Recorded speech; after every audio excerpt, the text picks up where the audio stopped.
英語聞き流しリスニング、英語テキストと MP3 ダウンロード、その他の物語はホームページからお聞きいただけます。88thpp.com 88thpp.com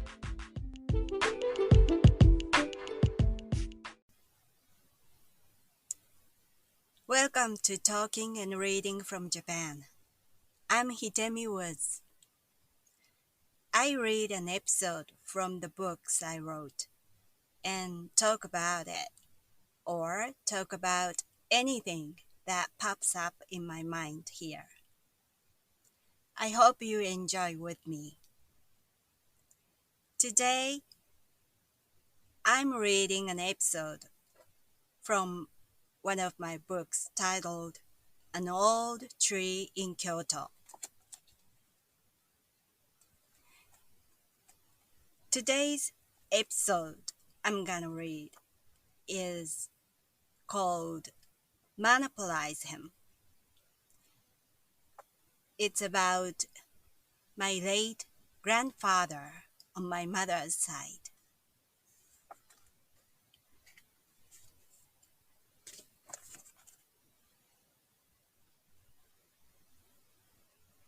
Monopolize him.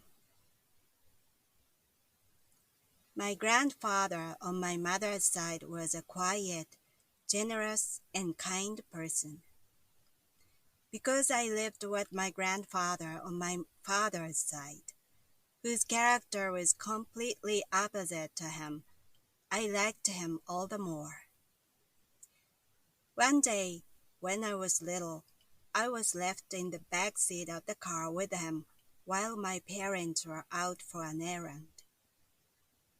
He suggested playing rock, paper, scissors.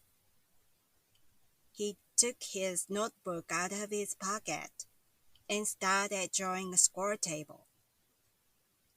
He had an honorable position in the local society, and there were many important notes and appointments in his notebook.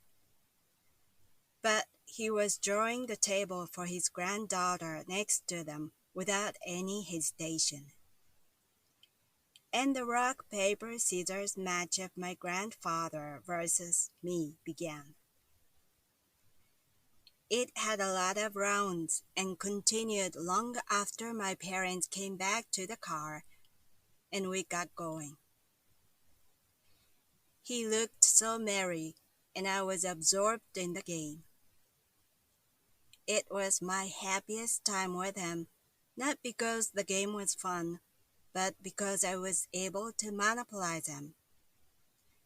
There were only two of us without my youngest sister around. The match ended with his great victory by a wide margin.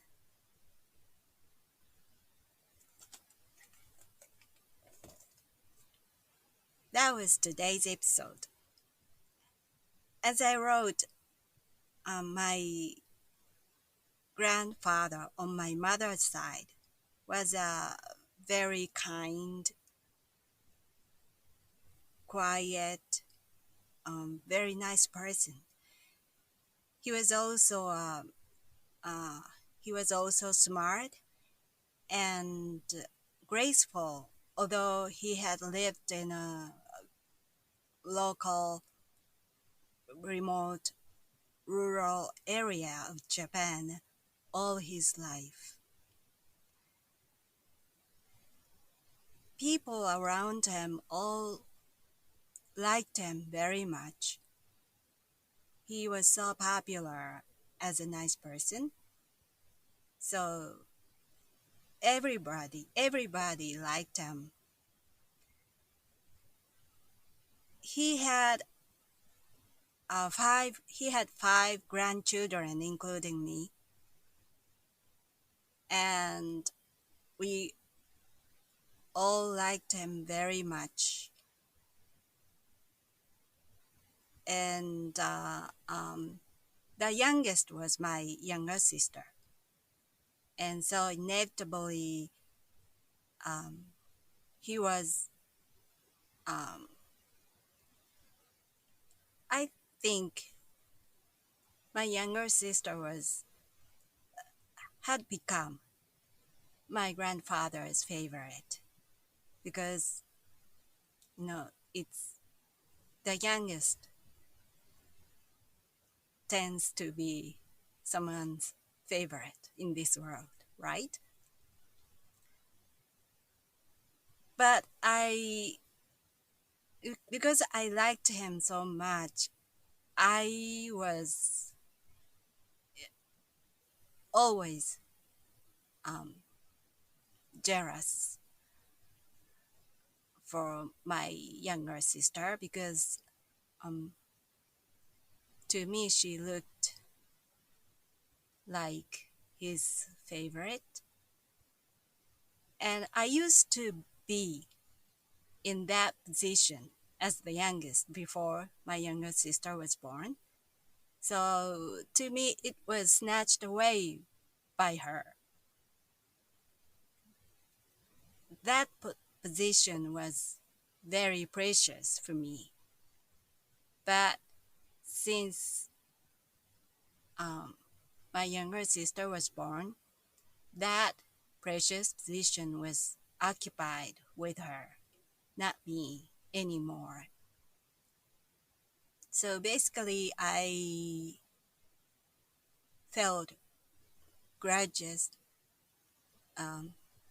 I held grudges against my younger sister for my grandfather's affection and attention. And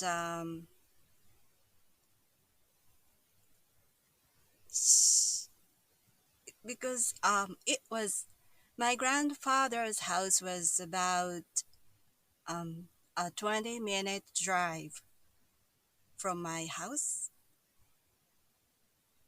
and my parents often visited my grandfather by taking my younger sister with them,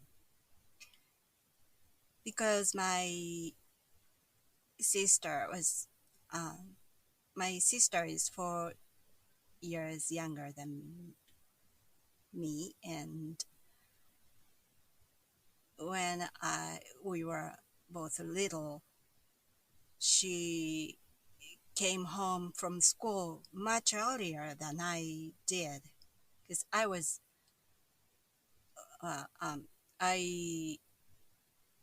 had been a junior high school student already, but she was in elementary school still.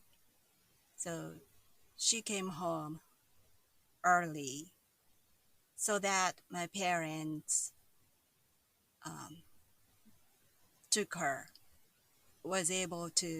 my parents were able to take her with them, and they couldn't wait for me to come home from school because I usually came home quite late. So they often visited my grandfather without me, and that was also what I really hated about. So I felt that my grandfather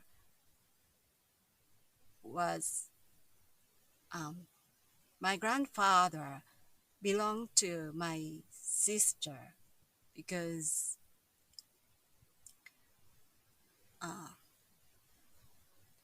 that was she who visited him often and met him, saw him, talked with him, not me. So my grandfather was essentially taken from me by my younger sister.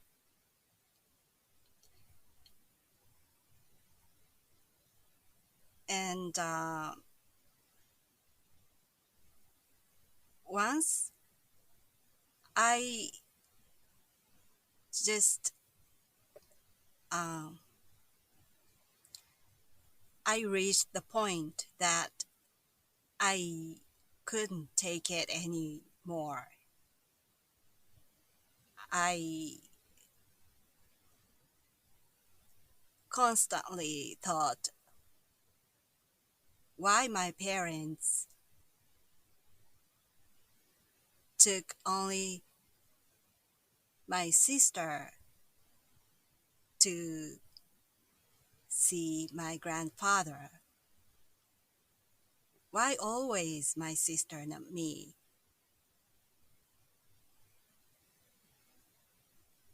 That was because my younger sister monopolized them.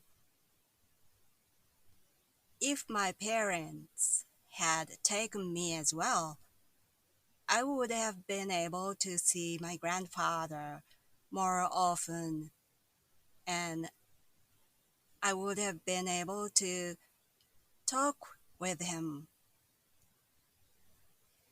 But although I really liked him, and no matter how many times I begged my parents to take me to his place, they never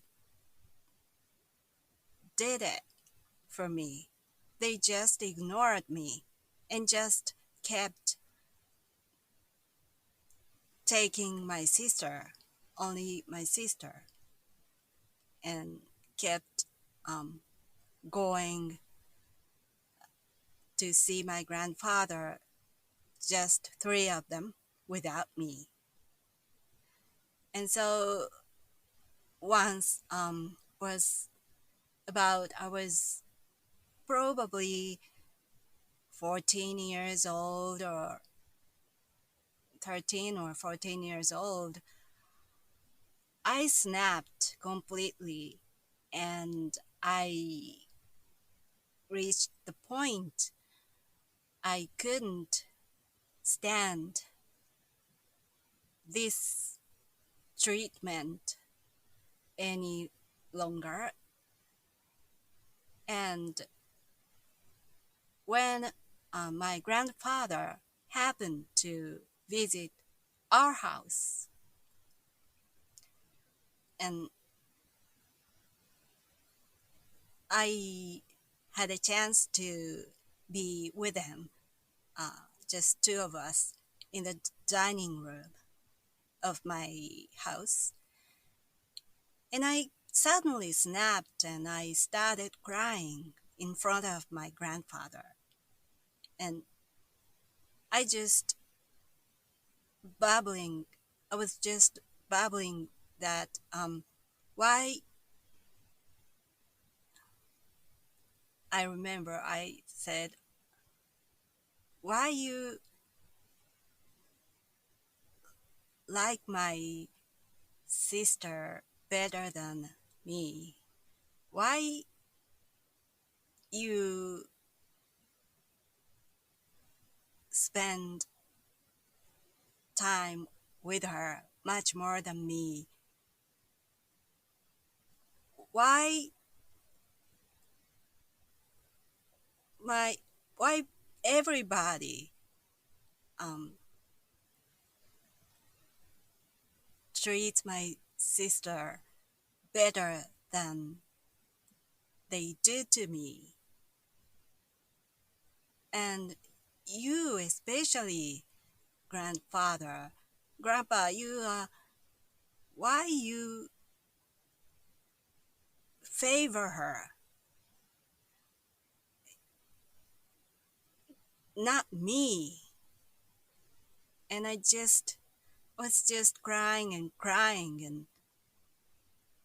why not me? Why her? Why you like her more than me? I was just so jealous of her, and just I couldn't take it anymore, and I cried in front of my grandfather. And surprisingly, my grandfather said nothing. He just sat there having a cigarette. He was silent, just looking at me, and said nothing.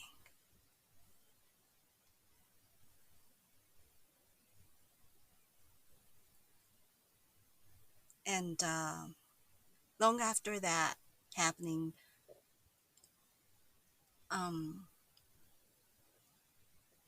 he once called me. There was a phone call from my grandfather,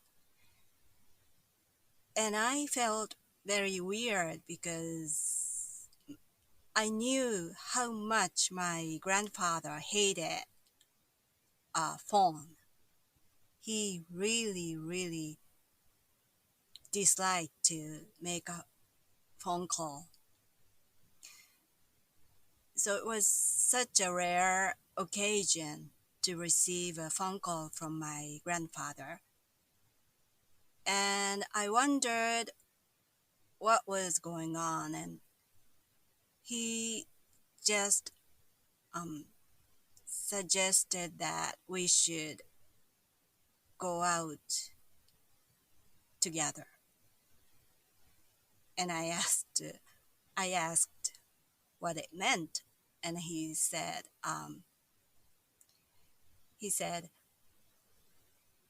"You like a hamburger steak, right?" Yeah, back then, hamburger steaks was my favorite meal, and he knew it, and so he said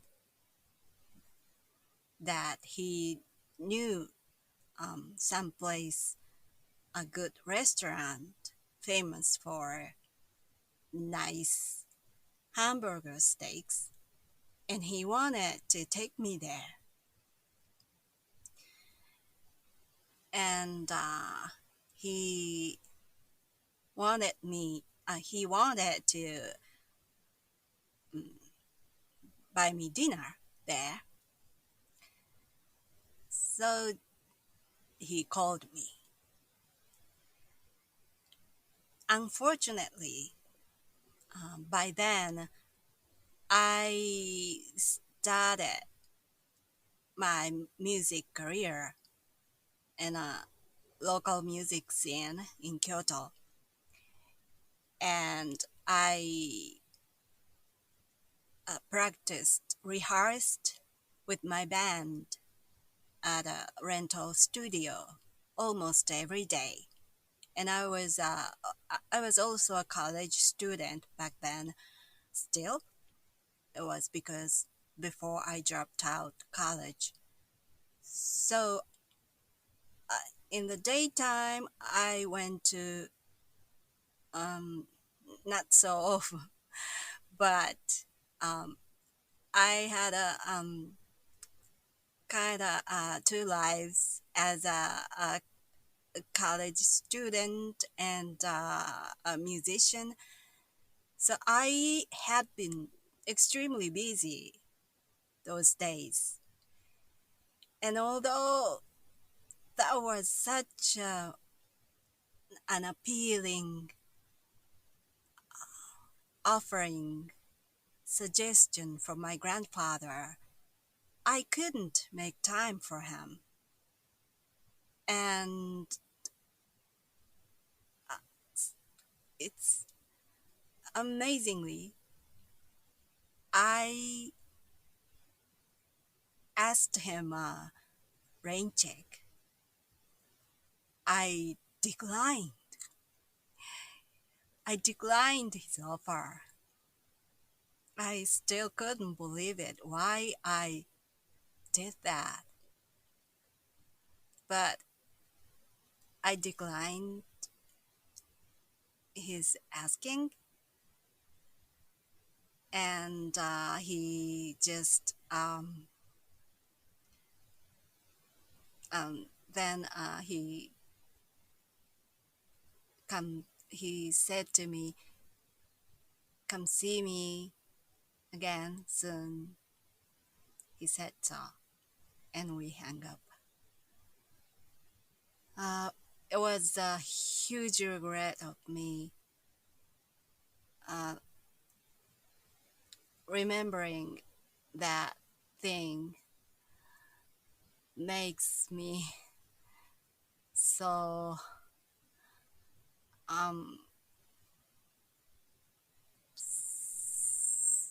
so angry still. Why I declined? I couldn't believe it. Anyway, not long after that, quite soon, he was suffered from Alzheimer's, and he didn't he became unable to recognize his family members' faces and names, and so that was, in hindsight, that was the last chance to go out with him. But I threw away that golden opportunity. It was still the big regret. I have so many regrets in my life. Probably much more than ordinary, much more than people have. But this thing is one of the biggest regrets of mine.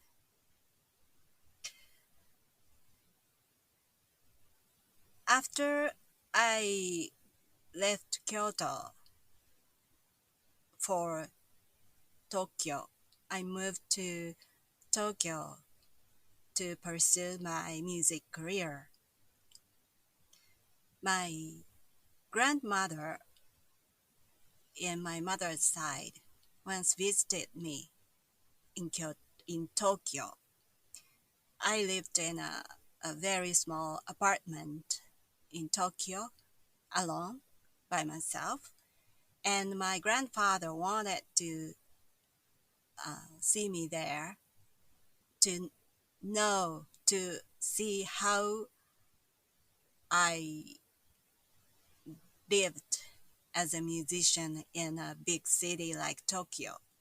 She really wanted to see it, and she came to Tokyo, and she also wanted to see my partner,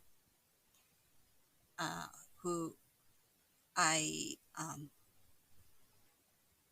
he was my partner was also a member of my band, and we did music together, and so she wanted to see him too, and I introduced him to her, and she bought us nice dinner, and for some reason she really liked him. My partner became my grandmother's favorite, and since then, after she went back to Kyoto, she just kept saying about him to people around her. And she just like a big promotional campaign, she just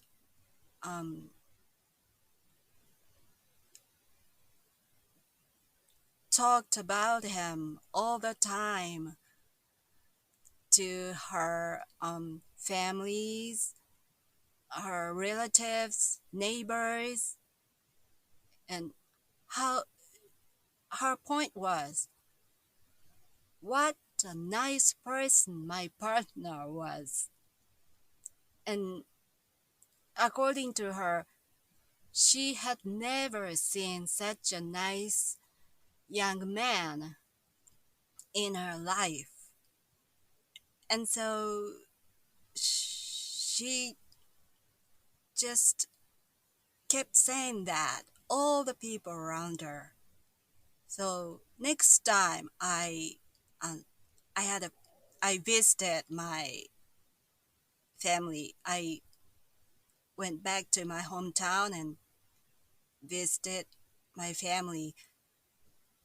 I was astounded that my relatives, all the relatives, knew about my partner, and they all admired him.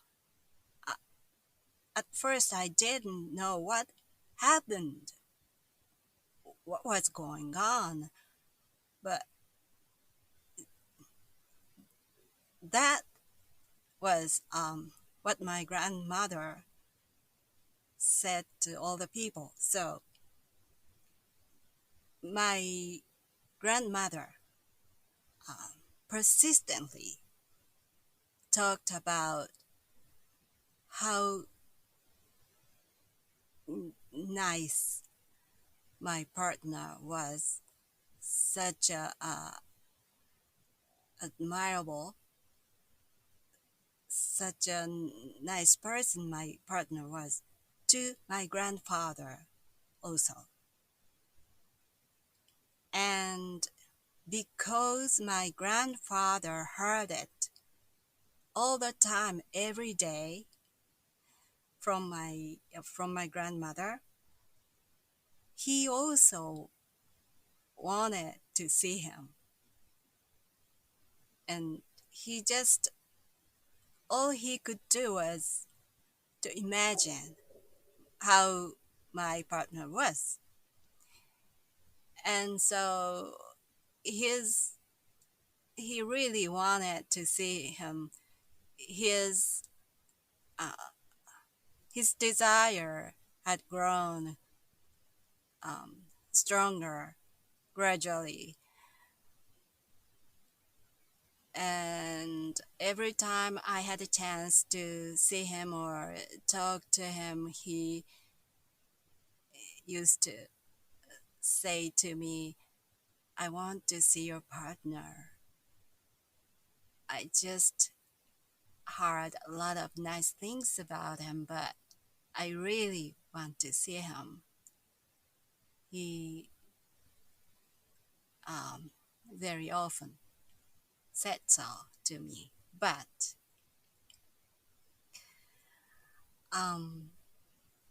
before he passed away, I didn't have a chance to introduce my partner to my grandfather, so he passed away without seeing him. So that was another regret of mine. I couldn't have him see my partner.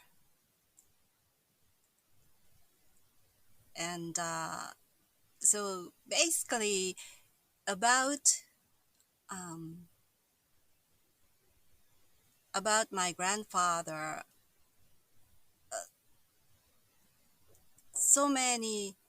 have so many regrets about him. And there are so many things I could do for him, but I didn't do. So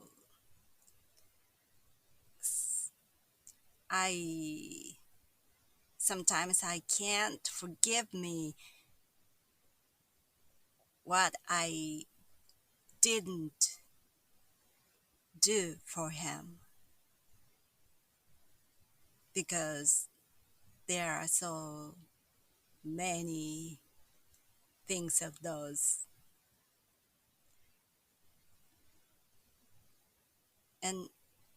But when I went to his funeral, one of my relatives, who was my grandfather's sister, spotted me and approached me.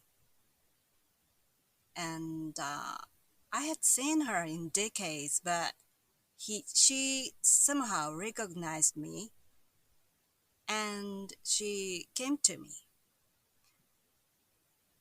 And she said, "Thank you," to me. And I asked, for what? And she said,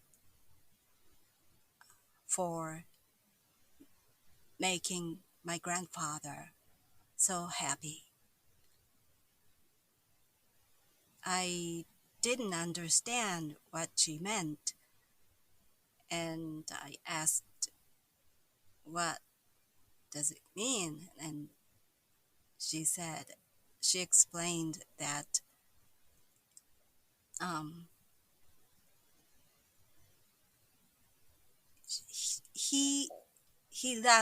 my grandfather loved his grandchildren, every one of them, equally. But according to her, he said, I was the one that pleased him most. And for that, she thanked me at his funeral.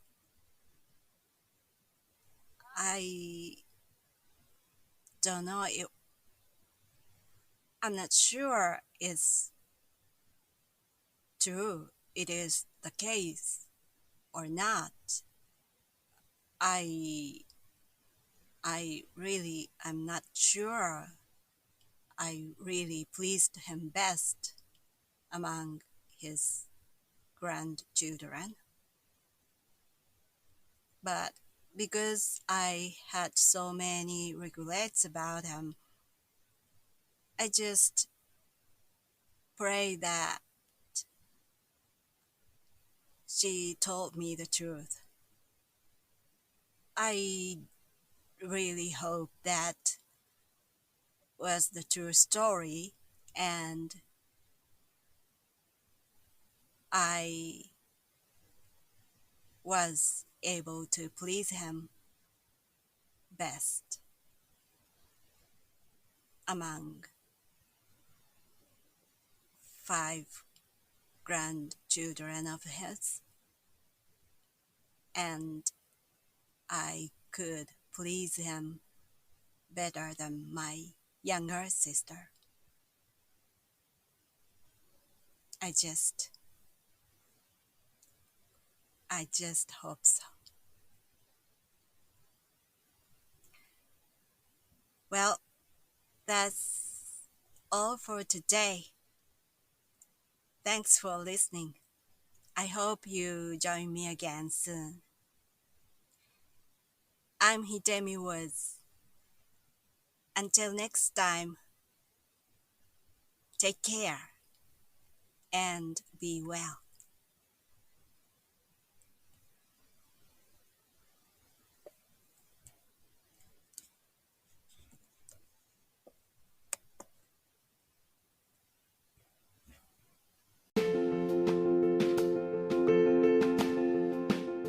Audiobook, The Family in Kyoto, One Japanese Girl Got Freedom by Hidemi Woods on sale at online stores or apps. Apple Books, Google Play, Audible, 43 available distributors in total.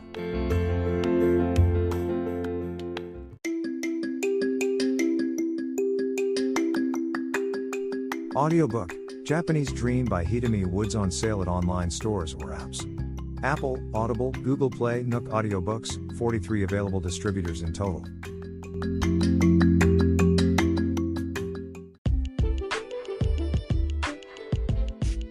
英語聞き流しリスニング、英語テキストと MP3 ダウンロード、その他の物語はホームページからお聞きいただけます。88thpp.com 88thpp.com